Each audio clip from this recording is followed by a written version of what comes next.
Ya, kali ini kita akan membahas mengenai simetri.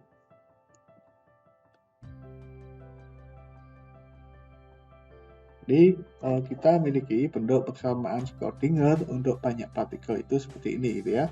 Ini setiap partikel itu memenuhi persamaan Schrödinger seperti ini, di mana untuk atom berelektron banyak secara umum persamaan Schrödinger-nya itu memiliki bentuk seperti ini, persamaan Schrödinger untuk semuanya totalnya, gitu ya.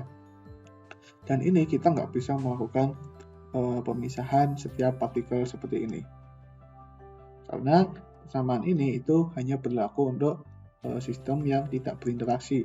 Potensialnya itu hanya potensial yang dialami oleh setiap partikel itu berbeda-beda, nggak ada interaksi antara partikel satu dan partikel kedua. Sedangkan untuk atom hidrogen misalkan, ini kan dia berinteraksi satu sama lain, gitu ya. Ini berinteraksi dengan intinya, dan ini berinteraksi dengan setiap elektronnya, gitu ya. Elektron berinteraksi dengan elektron secara elektrostatik, dan ini setiap elektron berinteraksi dengan muatan inti, gitu ya. Dan ini persamaan Schrödinger untuk banyak partikel itu sangat rumit diselesaikan.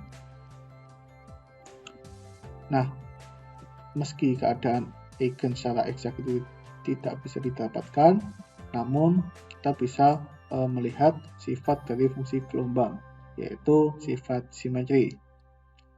Nah, untuk melihat sifat simetri, kita definisikan operator permutasi atau operator pertukaran, yaitu PIJ, di mana ketika operator ini bekerja pada fungsi gelombang besi misalkan besi R1, R2, Ri, Rj, Rn, itu dia akan menjadi besi R1, R2, Rj, Ri, Rn, yaitu bersifat menukarkan partikel ke I dan partikel ke J. Jadi misalkan di sini, kan ini ada partikel 1, 2, 3, 4, ya seperti ini, gitu ya. Kita ingin menukarkan partikel ini misalkan 1 dengan misalkan ini 6, gitu ya. 6. Jadi hasilnya itu seperti ini. Nah, yang ini itu partikel 6, partikel satunya itu ada di sini, gitu ya. Dia ada pertukaran, operator yang menukar partikel.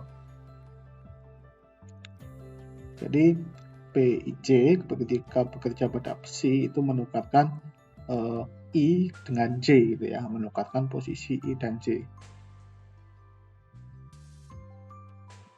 Nah, karena operator permutasi itu harus bekerja pada dua partikel, maka PIJ itu sama dengan PJI. Jadi menukar partikel I ke J itu kan sama dengan menukar partikel J ke I, gitu ya. Hasilnya juga sama aja. Jadi kita menukar A ke B itu juga sama aja menukar B ke A, gitu ya. Nah, secara umum operator permutasi itu tidak komut, yaitu PIJ PKL itu tidak sama dengan PKL PIJ. Ya, ini PIJ PKL itu tidak sama dengan 0 komutasinya secara umum. Nah, contohnya, jadi P12, P14. Itu kan berarti ingat kalau operator itu bekerja depan dahulu kemudian di belakangnya, gitu ya. Jadi ini bekerja 1 dengan 4, 1 dengan 4 ditukar, berarti menjadi P12 besi 4, R4, R2, R3, R1, gitu ya. Kemudian ini 1 dan 2 ditukar, 1 dan 2 itu maksudnya yang terakhir, gitu ya, 1 dan 2, berarti kan satunya jadi yang ini, 2-nya dengan jadi ini, ya, tetap ya. Ini ditukar menjadi R2, R4, R3, R1. Nah, sekarang kalau dibalik P14, P12, jadi ini 1 dan 2-nya ditukar menjadi P14 besi R2, R1, R3, R4. Dan kemudian 1 dan 4 ditukarkan menjadi besi R4, R1, R3, R2, gitu ya. Dan ini berbeda, gitu ya. Nah, dua pertukaran identik itu tidak akan mengubah fungsi gelombangnya. Jadi PIJ kuadrat itu tetap ya. PIJ kuadrat ketika bekerja pada besi itu tetap. Kan ini PIJ, ini kan ini ditukar, kemudian ditukar lagi, kan balik ke keadaan awalnya. Nah, hubungan ini menunjukkan bahwa persamaan nilai eigen gitu ya, ini menunjukkan sebuah persamaan nilai eigen di mana nilai eigen dari operator PIJ itu adalah 1 gitu ya, karena PIJ kuadrat ketika bekerja pada besi sama dengan besi itu sendiri. Nah, kalau nilai eigen dari PIJ kuadrat itu sama dengan 1, maka nilai eigen dari PIJ itu sama dengan plus minus 1. Jadi, PIJ ketika bekerja pada besi itu sama dengan plus minus besi. Dimana besinya itu sama gitu ya, nggak ada pertukaran gitu ya. Jika besi itu adalah fungsi eigen dari operator PIJ, itu operator permutasi. Nah, fungsi gelombang yang berkaitan dengan nilai eigen plus 1 itu disebut sebagai fungsi gelombang simetri. Dan fungsi gelombang yang berkaitan dengan nilai eigen minus 1 itu disebut sebagai fungsi gelombang antisimetri. Ingat ya, antisimetri, bukan asimetri. Kalau asimetri itu dia tidak memiliki simetri. Kalau antisimetri itu ya memiliki simetri, ya kebalikan gitu ya. Jadi dengan sifat ini bahwa fungsi gelombang simetri itu sama dengan